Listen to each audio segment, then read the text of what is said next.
for this? I was real fortunate to have really good coaches, and I think that's why Pennsylvania is so good. The development of American wrestling from a primitive frontier form of self-defense to a recognized intercollegiate sport was due largely to the effort and example of such men as Lehigh's coach, Billy Sheridan.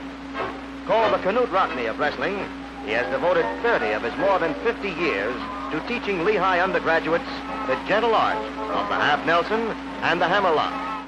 Charlie Spidell at Penn State in 1926, when he came to Penn State, was just he was a showman, a salesman. He was a character, and he had like a magnetic personality.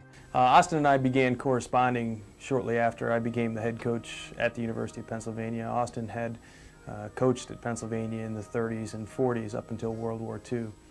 He's dubbed as the Johnny Appleseed of high school wrestling programs in Pennsylvania. Coach Jack would just say, put his hands together, his left-handed, and left hand, he'd say, well, boys, this is what we're going to have to do. Never raise his voice, never hurt him raise his voice. Okay, Joe, first of all, it's a real pleasure and privilege for me to be here in real wrestling country in Pennsylvania. Pennsylvania is synonymous with the history of wrestling. Of course, you and your family name is synonymous with Pennsylvania wrestling, so I think it's really neat that we're able to come here and talk about the history of wrestling.